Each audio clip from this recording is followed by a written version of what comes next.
been going to conventions since as long as I can remember, if I'm completely honest. Because, like, sometimes you can't cover an entire genre in half an hour. Pausing, and we will probably resume it sometime this week. It's kind of like the special features on a DVD. Field Guide to Monsters? One of the handbooks over there. Huh. This is Argo City Extra, a special edition of the Argo City podcast with Maddie and Matthew. We are back with even more thoughts on this summer's Masters of the Universe.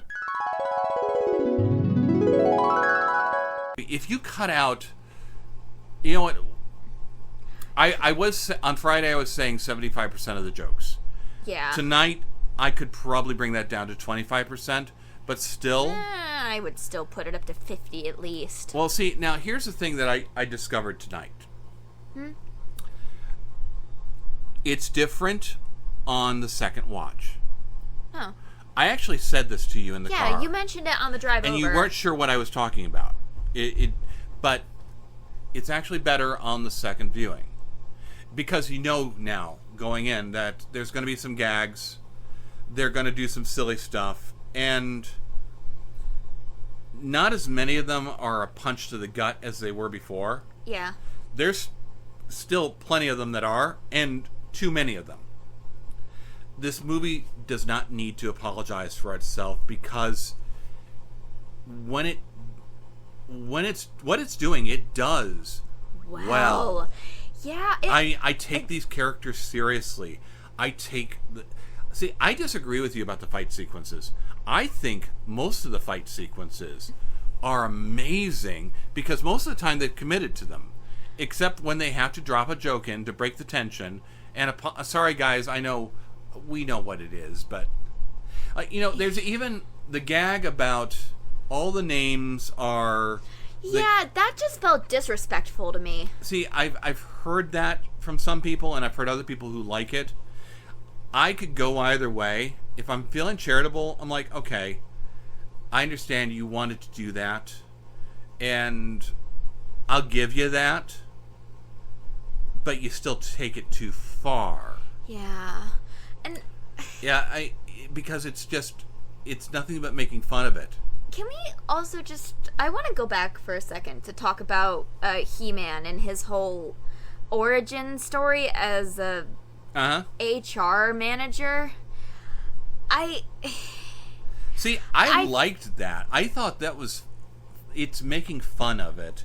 And I thought, this is where I thought if we gotten all the chaotic, stupid humor and just contained it to Earth, I love this. Maybe. I love the idea of we could theme this as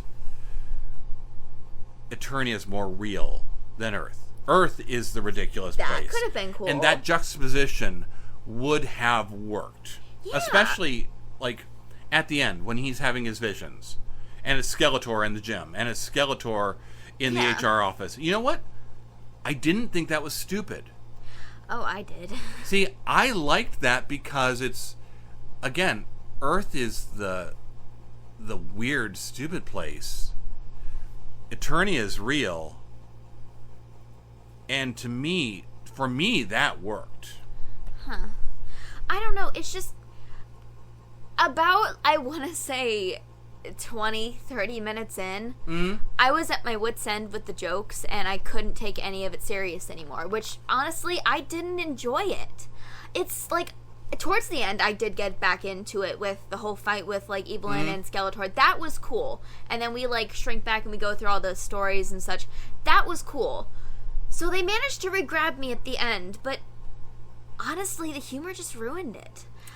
That's where I was kind of at too. I wanted to like this so badly, but I just can't. It starts off strong. Yeah. That before he gets to Earth, that is almost pitch perfect. Mm-hmm. I like every character. I like how they're doing. Well, I'm still not entirely on board with Man-at-Arms, but even in the before scene, he seemed okay-ish. He's a little too much, and he's still playing Idris Elba. Okay. And again, I like Idris Elba.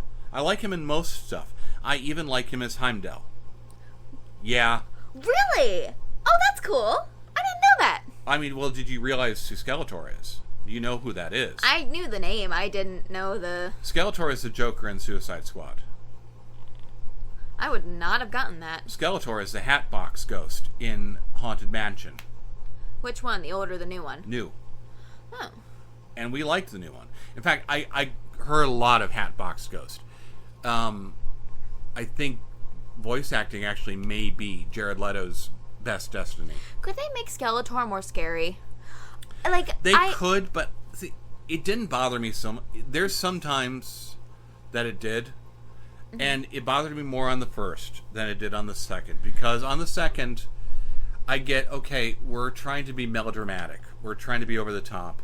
And quite frankly, I almost like the fact that we actually could just have a villain who's just evil. He's just power mad. I just want to be a god.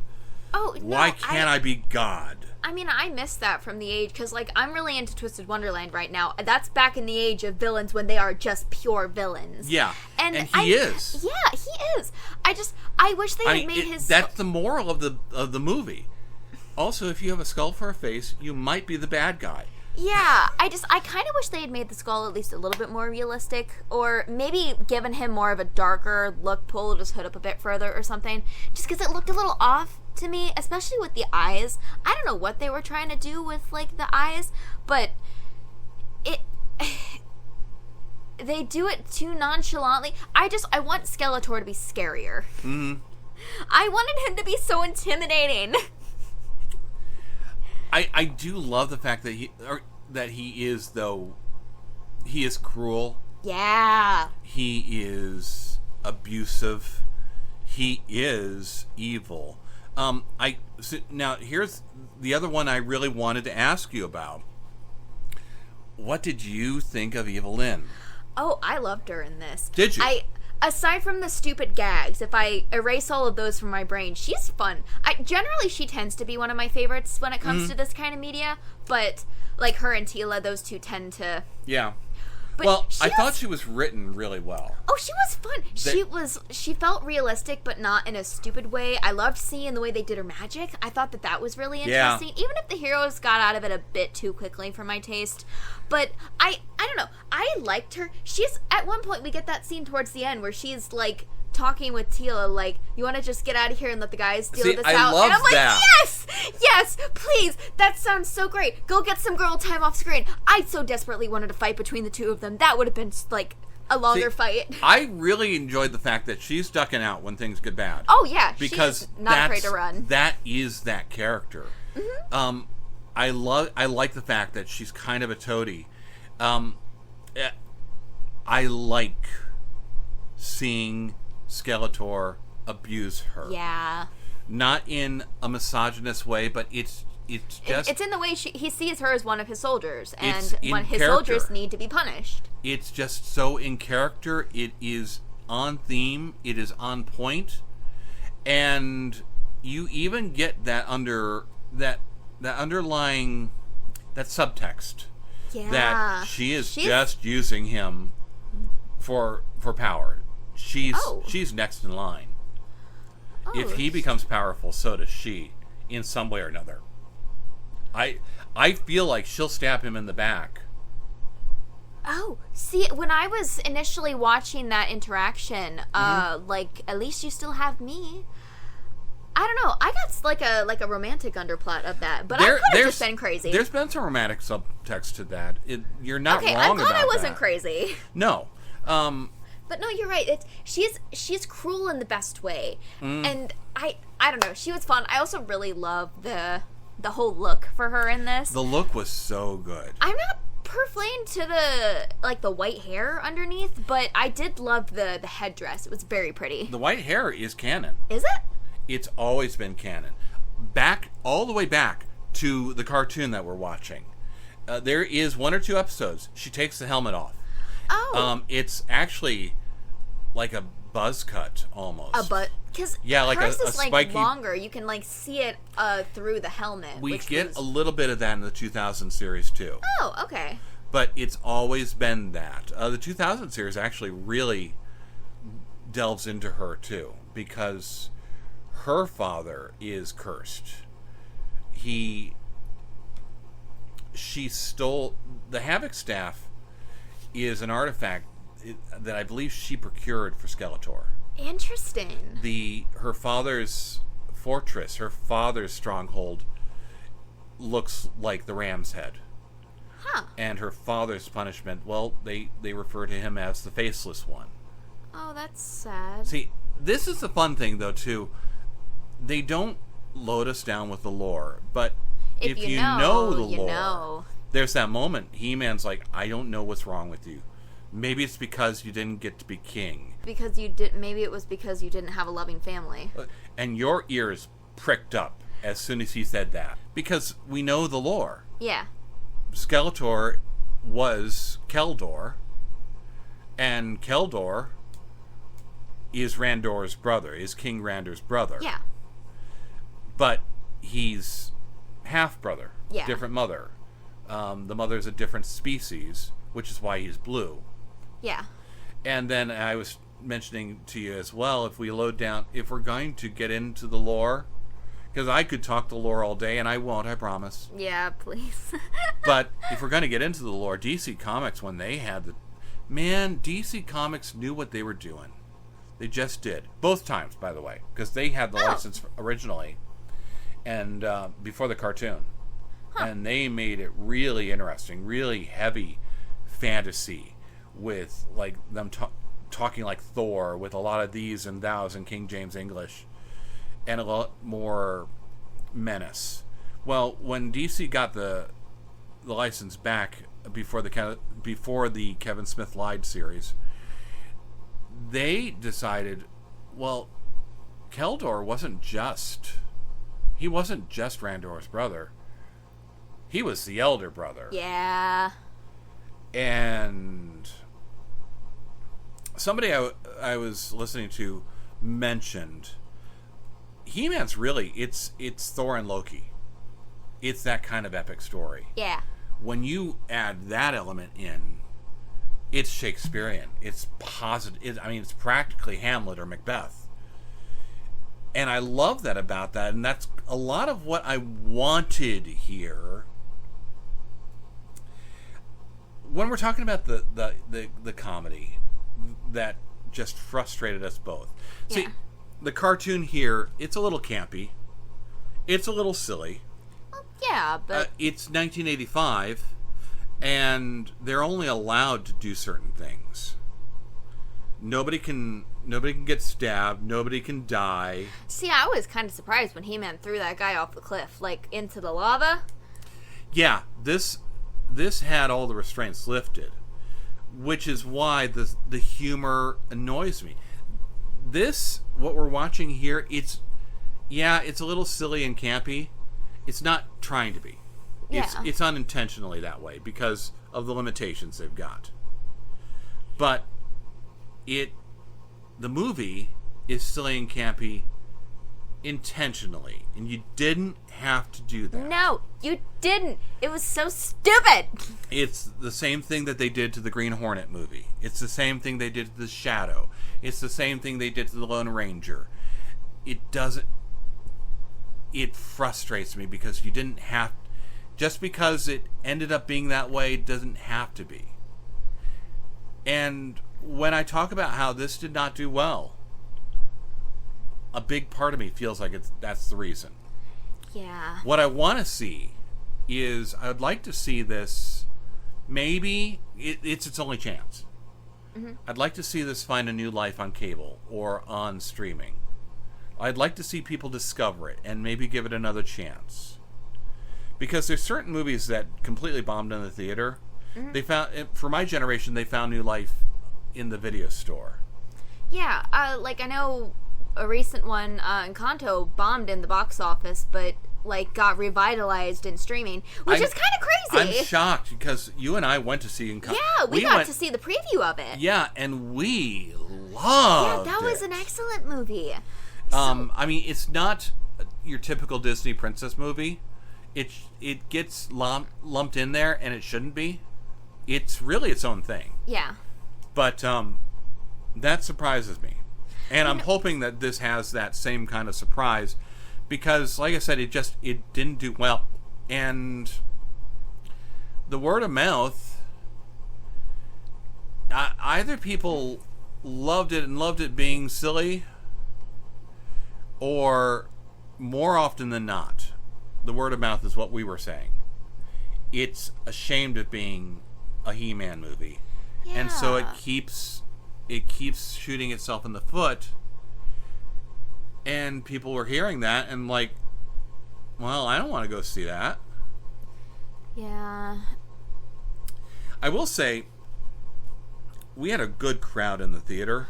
Yeah. It wasn't full by any means, but we had people who were into it, happy to be there. Oh yeah, people like the group in front of us kept like exclaiming out into the every punch. Thing. It's like, oh. You had like a kid in like the back far left of us that was like, oh.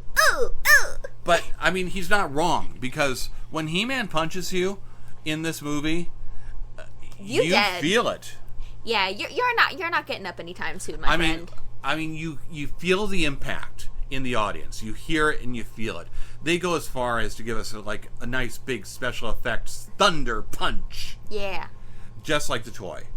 So there's some. Again, that's when they're committed to it. That's when they. It's when they're taking it seriously. We're far enough now away from the theatrical release. Like, I rushed you out on a Thursday night to see this because I'm genuinely not sure if it's going to still be there Friday or Saturday. Mm-hmm. So, and I did want you to see this in the theater. Yeah, I'm so disappointed. Sorry, I have to pause for a second because the collector just showed up on the screen. The blue ship. Did you realize that's what they were doing in the movie? No. That thing is in the movie. They never made a toy of it. Who is he?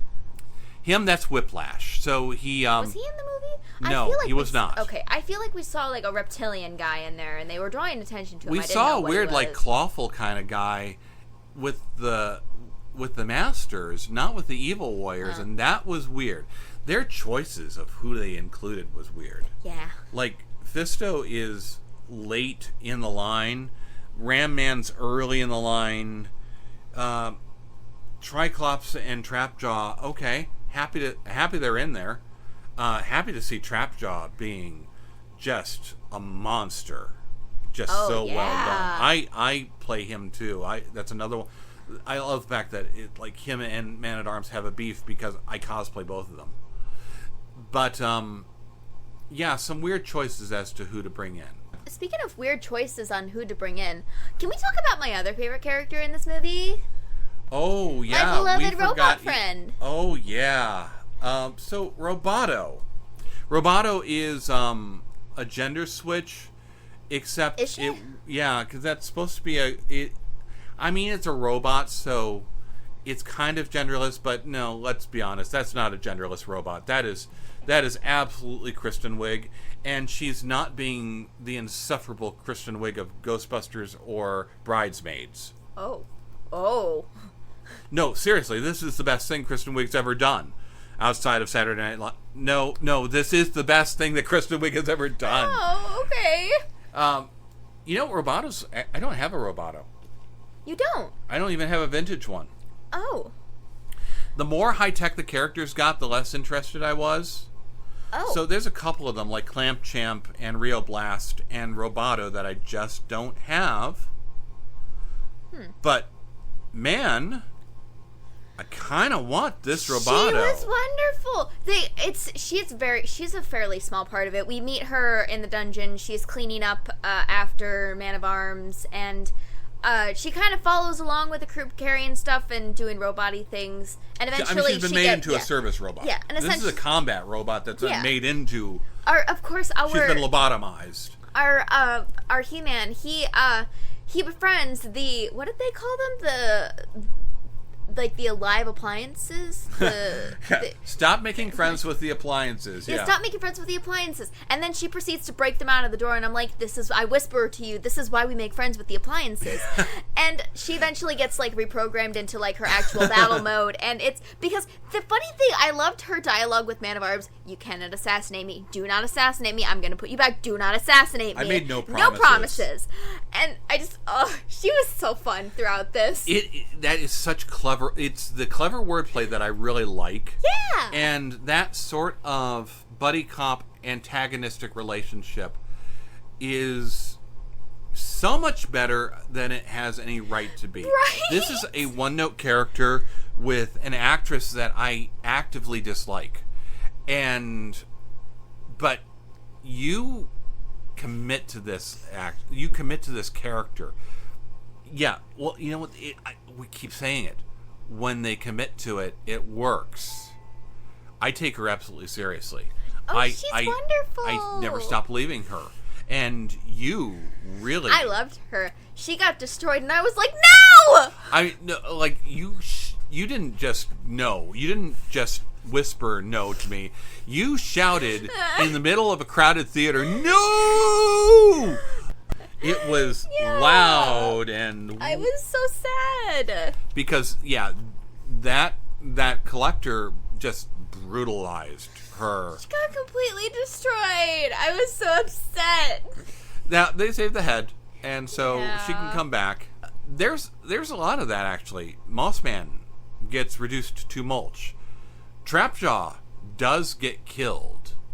Mattel previously would not let this kind of stuff happen. Oh. There were rules for making a movie or for making a cartoon or for making a book. I think we're going to revisit that down the line.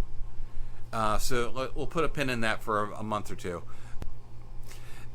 Since we're far enough away, let's talk about the end credits, because this thing has a full 3 end credit sequences, 2 mid credit sequences, and then 1 tucked away at the very end. Let me start off with that one, because it goes back to what we were talking about with Evil Lynn. All we see is leather-clad feet and a skull, and she's picking. Well, this is certainly not the worst that I've seen you. And just we hear as the screen goes to black.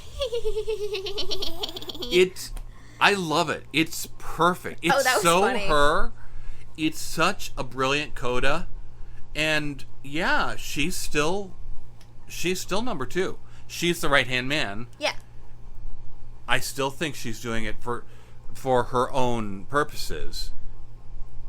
The first end credit sequence. We talked about the last one. Let's talk about the first one. That's when we got the moral. Yeah. And Arco shows up, finally. I feel like I had completely forgotten about his existence until he showed up, and I was like, wait a minute! There was a cheer went up in the theater when he shows up. And he shows up magically. The hat shows, and then he just kind of unrolls himself and gives the moral about it's not just about strength, it's also about, your heart. And like I said, if you happen to have a skull, you're probably the villain. And he was wonderful. It was just enough. It was enough to make you remember, oh yeah, and I love this character, and I don't know if he could have fit here, but I'm so they put so him in glad. Nonetheless. Yeah. Like, they handle Cringer well as well. Yeah, I would have liked for him to get more screen time, though. Yeah, I would too. Well, the reason I'd like him to get more screen time is because they used him so well. We only see him as Battle Cat at the very, very end, right before the credits. Yeah. But even when he's not Battle Cat, you got to remember he is a full-grown tiger, even if he's a coward. He is a full-grown tiger, and if that lands on you, it's gonna scatter you. If your head is halfway in his mouth, you're having a bad day. Yeah. They just handle him so well. The 2000 series decided they weren't going to make him talk because they didn't want it to be too childish. And Boo! I think that same idea is here, where it's like, okay, well, we don't want to show him too much to make it too childish, but when he shows up, he's stealing the scene. Yeah. And by the way, lots of kids in the theater, and the kids were into it. The kids were digging it. Yeah, they were definitely into it. We still have to talk about the last end credits scene. Yeah, though. so I saved the that one. one. I was like, it's like the mid credit sequence. And okay, I'm taking over. You I am taking stood over. up. You stood up in the middle of the theater. I was like leaning forward. We get a scene of, I saw the boots going up to the red cape to the sword. You saw the sword and the jewel in the sword. And I was like, oh my god, we're getting a She-Ra movie. Please don't. I don't know if we're going to get one. But she got teased. And I'm so excited. They want to. We got a whole backstory, a whole background of the Fright Zone. And it's like, ah! That Fright Zone background is dead on to Snake Mountain was extremely good in this. Grayskull is obviously somebody's interpretation. Yeah. But that Fright Zone might as well have been a still from the cartoon. And I was so excited. It was just that. She looked so good. Everybody, I think, was excited. And they set it up too. It's Man-at-Arms and Queen Marlena standing at the edge on the balcony. And she's like, I'd almost lost hope that maybe someday both of them would return. Yeah, forgive me, it feels like it's been ages. What is their relation? They're twins. They're twins. That's what I thought. Okay. And so when they were twins, when they were babies, Hordak, and who had been trying to conquer Eternia, and his apprentice Skeletor, stole the baby. Right. Hordak retreated to Etheria with Adora. You'll never see this child again. Yeah. And so for them to do this, and again, that scene is not played for laughs. No, it's not. They are dead serious. They are going hard. Yeah. Force Captain. It's Force Captain Adora. Yeah. Oh my god. Not anymore.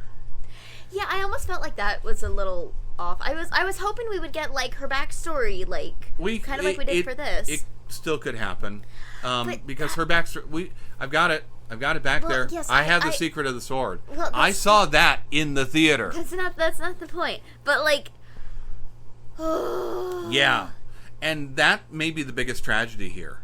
And it's the main reason why I'm hoping this finds a new life in streaming, because I want that movie with at least 20% less jokes. Yeah, I'm if anything, I hope that the creators will listen to the fans and listen to the criticism, take that on, and do better with her movie. Me too, because you know what? I flat out told you and Mom and Lydia that, Father's Day, my birthday, there's that little alley corridor here in end of June, beginning of July. I have not bought any of the figures or any of the characters from this movie. Just saying. Yeah. Because I love the look of this movie. I love the continuity of this movie. I love this universe. I'm good with this universe. I want all the toys. I want more of it. You've got nothing to be ashamed of. So stop it. And just... we've been watching the cartoon without the sound on. So you're not getting necessarily the corny one-liners. Yeah. This has not felt campy to me watching it without the sound on. No. So, I want more. I do want more. I'm hoping it finds a new life in streaming. And yeah, I'm hoping that the creators, that the producers, and I do feel like it was corporate. Like, corporate's like hedging their bets. I'm not so sure about it. Can we give a joke here like they do in the Marvel movies? Yeah. That didn't work too well for the Marvel movies either. So, no, give me something better, because this was good. It's still better than the 1986 movie. Yeah. But it could have been great. Yeah. And I'm just waiting for them to come out with something great. Maybe they will next time. And we will see you guys next time. Bye!